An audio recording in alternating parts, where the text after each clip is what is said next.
नमस्कार। हरियाणा की पॉलिटिकल हलचल को लेकर एक बार फिर मैं साकिब सुमन आप सबका स्वागत करता हूं अपने खास कार्यक्रम सियासी गलियारे में, जिसमें हम लगातार आपको बताते हैं कि हरियाणा में पॉलिटिकल गतिविधि किस तरीके से आगे बढ़ रही है, किस तरीके से तमाम राजनीतिक दल एक दूसरे के खिलाफ, चूंकि हरियाणा में बजट भी पेश होने वाला है, उसकी जल्द ही तारीखों का ऐलान भी हो जाएगा, इसकी घोषणा भी हो जाएगी, तो उसको लेकर भी अपनी अपनी तैयारियां की जा रही हैं। हरियाणा में 2 विधानसभा सीटें खाली हुई हैं, इसको लेकर भी तैयारी की जा रही है। और इन तमाम चीज़ों से इतर जो सबसे हॉट टॉपिक है वो है किसानों का मसला। किसानों के मसले को लेकर के भी रणनीति बनाई जा रही है। कुछ लोग अपील कर रहे हैं कि किसान अपना जो आंदोलन भी कर रहे हैं और साथ ही साथ जो चक्का जाम की तैयारी है उसको वापस ले लें। दूसरी तरफ विपक्ष है जो कह रहा है कि हम किसानों के साथ हर कदम पर हैं। बहुत सारी खबरें हैं पॉलिटिकल जगत की। चलिए शुरुआत करते हैं सियासी गलियारे की।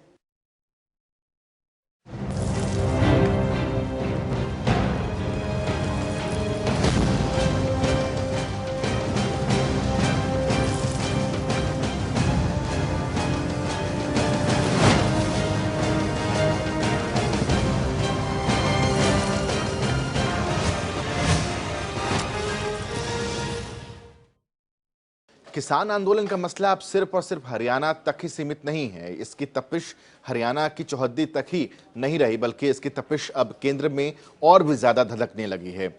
आज राज्यसभा के अंदर कृषि मंत्री बोलते हुए नजर आए। कृषि कानूनों को लेकर के उन्होंने कांग्रेस पर आरोप भी लगाए। कांग्रेस के सांसदों से एक नोकझोंक भी वहां पर देखने को मिली। लेकिन तमाम चीजों से इतर किसानों से वो भी अपील कर रहे हैं, वो भी कह रहे हैं कि जो 3 कृषि कानून हैं ये किसानों के हित में हैं। केंद्र सरकार के लाए गए कृषि कानूनों के मसले पर शुक्रवार को कृषि मंत्री नरेंद्र सिंह तोमर ने राज्यसभा में अपनी बात कही।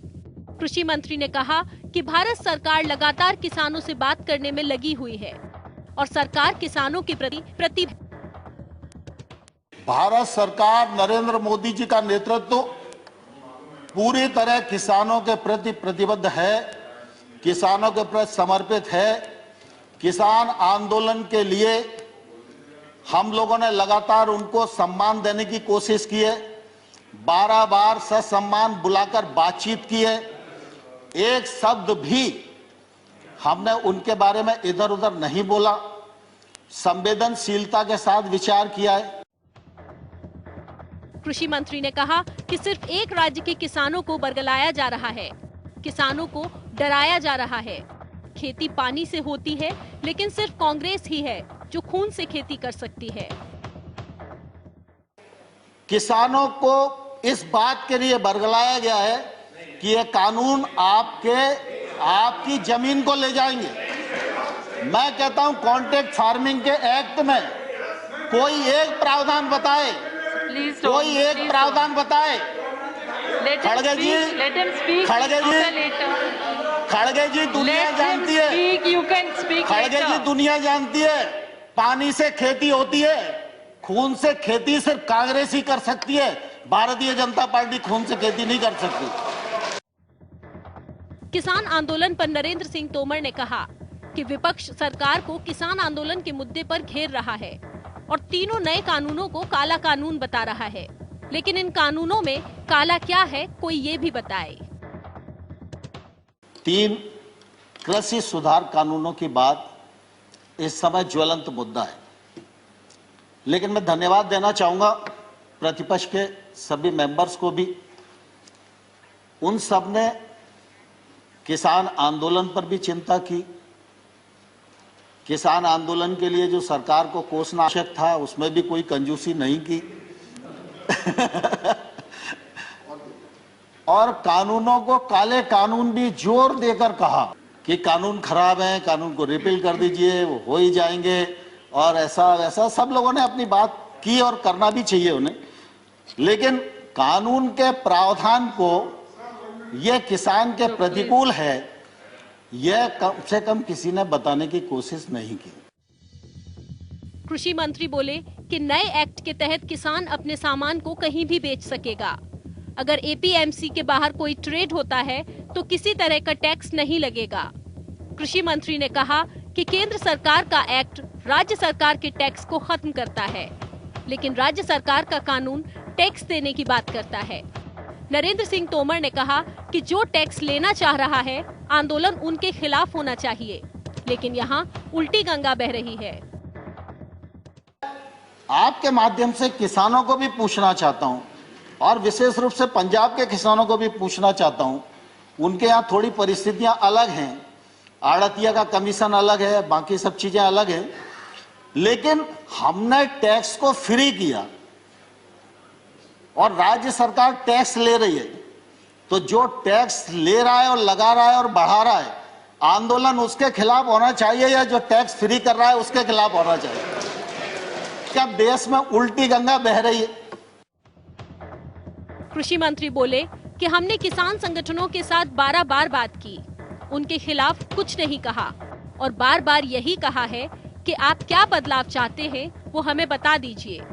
नरेंद्र सिंह तोमर ने कहा कि अगर हमारी सरकार कानून में बदलाव कर रही है तो इसका मतलब ये नहीं कि कृषि कानून गलत है। ये जरूर कहा है कि आप प्रावधान में कहां गलती है, विनम्रता पूर्वक हमारा ध्यान आकर्षित करिए। हमने जो उनकी भावना के अंतर्गत जिन बिंदुओं को चिन्हित किया जा सकता था, उनको भी चिन्हित करके बताया कि हमको आपकी लगती है कि आपको यह शंका है कि एपीएमसी खत्म हो जाएगी, तो हम इस पर विचार करते हैं। एपीएमसी खत्म नहीं होगी। हमने एक के बाद एक उनको प्रस्ताव देने का भी प्रयत्न किया, लेकिन मैंने साथ में यह भी कहा कि अगर हम भारत सरकार किसी भी संशोधन के लिए तैयार है, इसके मायने ये नहीं लगाना चाहिए कि किसान कानून में कोई गलती है। कृषि मंत्री के बोल तल्ख थे और होने भी चाहिए, क्योंकि किसानों से बात करने के लिए सरकार ने 12 बार तैयारी की, बात की, लेकिन समस्या का समाधान नहीं हुआ, क्योंकि कानून वापसी के लिए सरकार ने साफ मना कर दिया और किसान उससे कम कुछ चाहते नहीं। ब्यूरो रिपोर्ट, जनता टीवी। राज्यसभा के अंदर जब केंद्रीय कृषि मंत्री बोल रहे थे, उस दौरान उन्होंने जिक्र किया कॉन्ट्रैक्ट फार्मिंग का और ये कहा कि पंजाब और हरियाणा में कॉन्ट्रैक्ट फार्मिंग पहले से है। उन्होंने ये भी जिक्र किया कि हरियाणा में तो पिछली सरकार यानी कि भूपेंद्र सिंह हुड्डा जब मुख्यमंत्री होते थे और कांग्रेस की सरकार थी, तब कॉन्ट्रैक्ट फार्मिंग को लॉन्च किया गया था। जब ये बातें उनकी तरफ से की गई, उस समय भूपेंद्र सिंह हुड्डा के सुपुत्र दीपेंद्र हुड्डा, जो कि राज्यसभा सांसद हैं, वो वहीं पर मौजूद थे। वो खड़े हुए और उन्होंने कहा कि आपकी जो कॉन्ट्रैक्ट फार्मिंग की पॉलिसी है और जो भूपेंद्र हुड्डा के वक्त में कॉन्ट्रैक्ट फार्मिंग की जो पॉलिसी लाई गई थी, इसमें जमीन आसमान का फर्क है। एक नोकझोंक देखने को मिली, देखिए क्या कुछ रहा। एक्ट में अगर कॉन्ट्रैक्ट फार्मिंग का प्रावधान किया है, कॉन्ट्रैक्ट मूल्य का प्रावधान किया है, कॉन्ट्रैक्ट मूल्य से फसल का मूल्य बढ़ेगा सीजन पर, तो उसका बोनस के रूप में हिस्सा किसान को मिलेगा, यह प्रावधान किया गया है। और किसान इस एक्ट से कभी भी बाहर हो सकता है। व्यापारी कभी भी बिना पैसे दिए इस एक्ट से बाहर नहीं हो सकता। पंजाब सरकार का कॉन्ट्रैक्ट फार्मिंग एक्ट उठाइए, हरियाणा सरकार का कॉन्ट्रैक्ट फार्मिंग एक्ट उठाइए, और वो तो हुड्डा जी के समय ही पारित हुआ था। और आज अरे please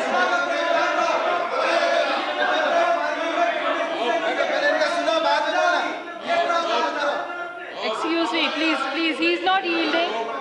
He is not yielding, so please. Dipendra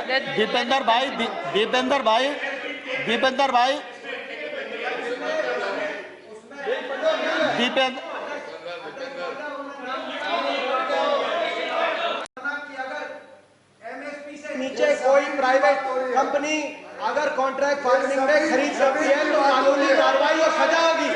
आप सजा का प्रावधान करें। ठीक है दीपेंद्र भाई, आपकी बात आ गई, लेकिन मैं कुल देखिए दीपेंद्र जी, सवाल इसका नहीं है कि उस एक्ट में क्या लिखा है, सवाल इसका है कि कॉन्ट्रैक्ट फार्मिंग एक्ट है या नहीं है, और कॉन्ट्रैक्ट फार्मिंग एक्ट कब बना, और उस कॉन्ट्रैक्ट फार्मिंग एक्ट में अगर किसान गलती करेगा तो किसान को जेल जाना पड़ेगा। ये प्रावधान पंजाब के एक्ट में, और ये पंजाब सरकार के एक्ट में और जो भारत सरकार ने एक्ट बनाया है उसमें किसान कभी भी बाहर हो सकता है। आप झूठ बोलेंगे तो हम सुनेंगे नहीं। देखिए सजा जेल का प्रावधान। दीपेन जी मैं ये एक्ट बता सकता हूं आपको, पंजाब सरकार का एक्ट बता सकता हूं। पंजाब सरकार के एक्ट में किसान को जेल जाने का प्रावधान है और अगर वो नहीं देगा तो 5 लाख रुपए तक का जुर्माना का भी प्रावधान है। लेकिन भारत सरकार का एक्ट, कि किसी और एक्ट की बात कर रहे हैं? नहीं, मैं पंजाब की बात कर रहा हूँ। हाँ, कॉन्टेक्ट फार्मिंग मैंने कहा पंजाब। सॉरी, आप पंजाब की बात कर रहे हैं, हरियाणा की बात कर रहे हैं। दीपेंद्र जी,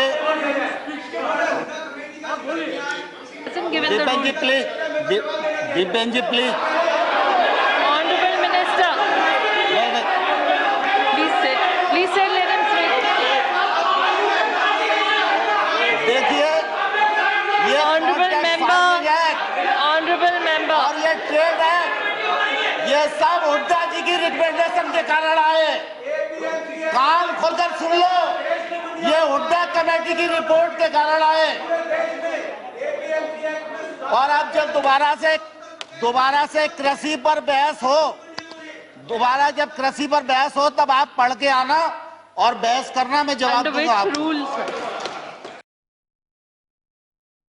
कांग्रेस की जिस तरीके से विधायक दल की बैठक और उसके बाद फिर दिल्ली में बैठक, लगातार बैठकों का दौर जारी है और इन तमाम बैठकों में रणनीतियां तैयार की जा रही हैं कांग्रेस की तरफ से।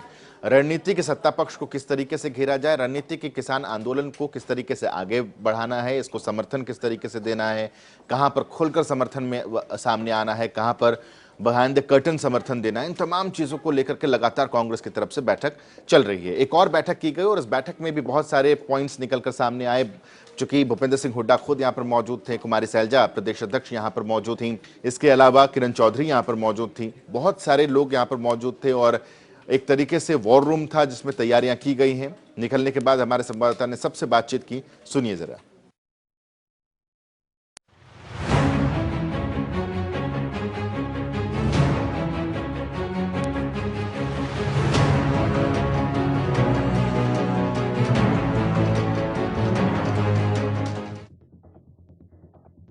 कांग्रेस तैयारियां कर रही है, रणनीतियां बना रही है और इसलिए दिल्ली में कांग्रेस वॉर रूम में हरियाणा कांग्रेस की एक अहम बैठक हुई। सबसे खास बात यह कि इस बैठक की अध्यक्षता हरियाणा कांग्रेस प्रभारी विवेक बंसल ने की। कांग्रेस प्रदेश अध्यक्ष कुमारी सैलजा, नेता प्रतिपक्ष भूपेंद्र हुड्डा समेत तमाम वरिष्ठ नेता और विधायक भी मौजूद रहे और इस बैठक में किसान आंदोलन, मौजूदा राजनीतिक हालात समेत कई मुद्दों पर बातचीत हुई। बैठक के बाद कांग्रेस के प्रदेश प्रभारी विवेक बंसल ने बताया कि कांग्रेस किसानों के चक्काजाम का समर्थन करेगी। कृषि बिल जो आज जिसे कहा जाए काले कानून, जो आज किसानों को बहुत द्रवित और परेशान कर रहे हैं, उनको समर्थन देने की बात की। वहीं विवेक बंसल ने यह भी कहा कि आने वाले समय में कांग्रेस जिला और ब्लॉक स्तर पर किसानों को लेकर कार्यक्रम का आयोजन करेगी। 15 फरवरी से ब्लॉक स्तर पर ये कार्यक्रम होंगे और फिर इन कार्यक्रमों को जिला स्तर तक पहुंचाया जाएगा। हरियाणा कांग्रेस की रणनीति यही रहेगी कि किसान, एक तरफ जो महंगाई के मुद्दे हैं जो जनता को छू रहे हैं, आज डीजल, पेट्रोलियम और आज गैस के सिलेंडर में वृद्धि हुई है, इनके खिलाफ भी हम लोगों को आंदोलन करना है, ब्लॉक स्तर पर आंदोलन करना है, जनपद स्तर पर करना है। बैठक में मौजूद कांग्रेस प्रदेश अध्यक्ष कुमारी सैलजा ने कहा कि सरकार जिद छोड़ने को तैयार नहीं है और कांग्रेस हमेशा से किसानों के मुद्दे पर खड़ी है। इतने गलत इन्होंने ये 3 काले कानून बनाए हैं, उनसे इनको पीछे हटना चाहिए। अपनी बात को इतनी जिद ना करें, जो ये हट बना रखा है उससे देश आगे नहीं बढ़ेगा। वहीं कुमारी सैलजा ने कहा कि हम ब्लॉक स्तर पर और उससे भी नीचे उस मुद्दे को लेकर लोगों के बीच जाएंगे, फिर उसके बाद महासम्मेलन करेंगे। हम जन जन तक जाएं और इन मुद्दों को उठाएं, लोगों तक पहुंचाएं और ये दिखाएं कि हम किसान के साथ खड़े हैं। वहीं बैठक के बाद भूपेंद्र सिंह हुड्डा ने कहा कि बैठक में किसानों के समर्थन में कांग्रेस के आने वाले कार्यक्रमों के बारे में चर्चा की गई। कांग्रेस ब्लॉक लेवल, जिला लेवल पर प्रदर्शन कर रही है और आगे भी किया जाता रहेगा और जो किसानों का प्रदर्शन है उसका कांग्रेस समर्थन करती है। मीटिंग में जो पार्टी के कार्यक्रम है वो डिस्कस हुए, जो ब्लॉक लेवल पे, जिला लेवल पे चल रहा है और जो किसानों की जो आंदोलन चल रहा है उसका पूरा समर्थन करना है। बैठक के बाद कांग्रेस नेता किरण चौधरी ने कहा कि सरकार को कानून वापस लेने चाहिए और कांग्रेस चक्का जाम का भी पूरी तरह से समर्थन करती है। सुनिए। उसके पूरी तरह से पूर्ण समर्थन जो है हम कांग्रेस पार्टी की तरफ से देते हैं और हर तरीके से जो है उनकी मदद के लिए हम लोग खड़े। कांग्रेस ने कुछ दिन पहले ही विधायक दल की बैठक की और अब कांग्रेस का दिल्ली में मंथन कहीं न कहीं ये इशारा जरूर दे रहा है कि कांग्रेस सरकार के घेराव के लिए अपनी कमर कस चुकी है और अब अपनी रणनीति को कांग्रेस अमली जामा कैसे पहनाती है ये देखना बड़ा दिलचस्प होगा। जनता टीवी के लिए दिल्ली से स्पर्श शर्मा की रिपोर्ट।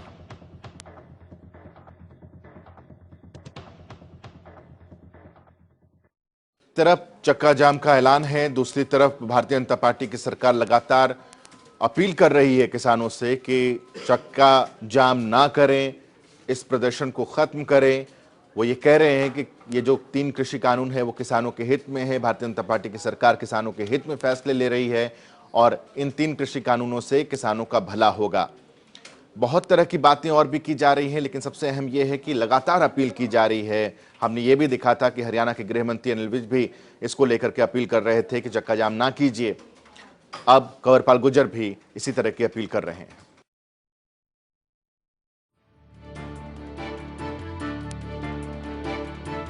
छह फरवरी को किसान एक बार फिर सड़कों पर आएंगे, लेकिन इस बार ट्रैक्टर मार्च निकालने नहीं बल्कि चक्का जाम लगाने। 26 जनवरी को जो हुआ उसे पूरे देश ने देखा, लेकिन एक बार फिर किसानों के चक्का जाम से कहीं ना कहीं लोगों के मन में थोड़ा डर जरूर है। और इसी कड़ी में कैबिनेट मंत्री कंवरपाल गुर्जर ने कहा कि ये बिल्कुल सही नहीं है, ये गलत करने जा रहे हैं, क्योंकि इससे पहले भी ट्रैक्टर मार्च की बात की थी। सब लोगों ने कहा था कि आप इसको स्थगित कर दो, तब उन्होंने कहा था कि हम इसे अनुशासन में रखेंगे, लेकिन अनुशासन नहीं रहा। मैं समझता हूँ कि बिल्कुल गलत करने जा रहे, क्योंकि इन्होंने जब ट्रैक्टर मार्च की बात की थी तो सब लोगों ने इनसे कहा था कि भाई आप इसको स्थगित कर दें, लेकिन इन्होंने कहा कि नहीं, हम अनुशासन में रखेंगे, सारा कुछ रखेंगे। वहीं कैबिनेट मंत्री कंवरपाल गुर्जर ने कहा कि मैं दावे के साथ कह सकता हूँ कि जिस प्रकार से मौजूदा सरकार हर वर्ग के लिए काम कर रही है, इतना आज तक कभी किसी सरकार ने नहीं किया। विपक्षी लोगों ने तो आलोचना करनी ही करनी है। ये लोग अव्यवस्था फैलाने के लिए काम कर रहे हैं। मैं दावे के साथ कह सकता हूँ तो वर्तमान सरकार जिस सिस्टम से गरीब का, किसान का, सबके लिए काम कर रही, तो ऐसा आज तक कभी किसी सरकार ने किया नहीं। लेकिन क्योंकि इन्होंने तो आलोचना करनी और इन्होंने मतलब एक इस प्रकार की अवस्था फैलाने के लिए काम कर रहे हैं। इंटरनेट बंद किया गया है और इससे काफी परेशानी हो रही है। इस पर कैबिनेट मंत्री कंवरपाल गुर्जर ने कहा कि सुरक्षा की दृष्टि से कई बार ऐसा करना पड़ता है, क्योंकि कुछ लोग सोशल मीडिया पर अफवाह फैलाने का काम करते हैं। सुरक्षा की दृष्टि से कई बार इस प्रकार का निर्णय लेने पड़ते हैं। ऐसा नहीं है कि हम इस पर रोक लगाना चाहते हैं, धीरे धीरे इसको खोला जा रहा है। जैसे ही स्थिति सामान्य हो जाएगी, सभी जगह नेट खोल दिए जाएंगे। कई बार सुरक्षा की दृष्टि से इस प्रकार के निर्णय लेने पड़ते हैं, क्योंकि कुछ लोग अफवाह फैलाने के काम कर रहे हैं। आप सोशल मीडिया पे जाके देख लो किस तरीके की भाषा का उपयोग हो रहा है, किस तरीके से अफवाह फैलाने का काम कर रहा है। तो ऐसे में सरकार को कई बार निर्णय लेने पड़ते हैं सुरक्षा की दृष्टि से। हमारा कोई ऐसा नहीं है कोई उस पर रोक लगाना चाहते हैं, धीरे धीरे हम खोलते जा रहे हैं, आस्ता आस्ता खोलते, जैसे स्थिति सामान्य होगी सारा खोल देंगे, कोई दिक्कत नहीं है। लोगों के हित के लिए सारा निर्णय लिया। चक्का जाम 6 फरवरी को है, लेकिन इसे लेकर सरकार की तरफ से लगातार अपील की जा रही है कि आंदोलन को खत्म किया जाए और इस चक्का जाम को रद्द किया जाए। लेकिन किसान पीछे हटने को तैयार नहीं। उनका रुख साफ है कि जब तक कानून वापसी नहीं, तब तक घर वापसी नहीं। जनता टीवी के लिए यमुनानगर से सुमित ओबरॉय की रिपोर्ट।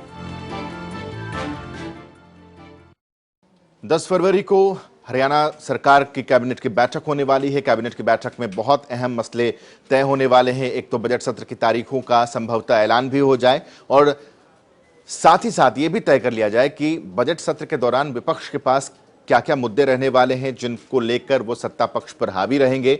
इन तमाम चीजों को लेकर के 10 फरवरी को एक बेहद अहम बैठक भारतीय जनता पार्टी और हरियाणा सरकार के कैबिनेट दल की होने वाली है। और इस कैबिनेट की बैठक में एक और जो महत्वपूर्ण मसला रहेगा वो ये रहेगा कि किसान आंदोलन को लेकर वो तमाम पॉइंट्स तैयार करना जिस पर विपक्ष हमलावर हो सकता है। हरियाणा बीजेपी ने कसी सत्र के लिए कमर। हरियाणा कैबिनेट की होगी अहम बैठक। बैठक में लगेगी कई मुद्दों पर मोहर।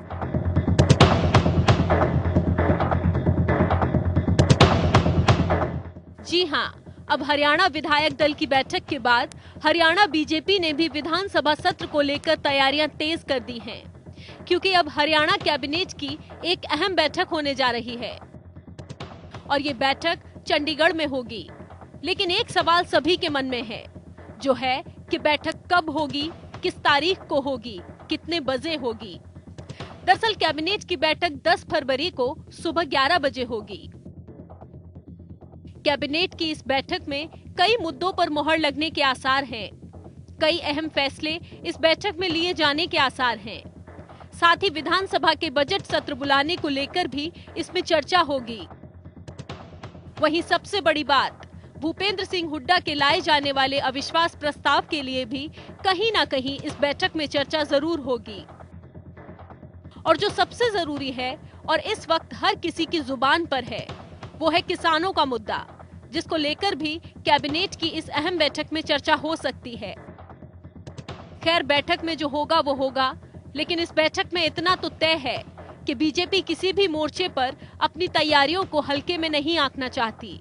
वो हर मोड़ पर अपने आप को मजबूती से पेश करना चाहती है, क्योंकि बीजेपी नहीं चाहती कि विपक्ष किसी भी मुद्दे पर उन पर हावी हो। चंडीगढ़ से पवन सिवर की रिपोर्ट। तो इसी के साथ सियासी गलियारे में आज के लिए बस इतना ही। अब सोमवार के दिन आपसे मुलाकात होगी। प्रदेश की तमाम सियासत से जुड़ी हुई खबरें, सियासी जगत की उठापटक, तमाम चीजों को लेकर एक बार फिर आपके सामने हाजिर रहूंगा मैं। फिलहाल छोटा सा ब्रेक ले रहा हूं। खबरों का सिलसिला लगातार जारी रहेगा।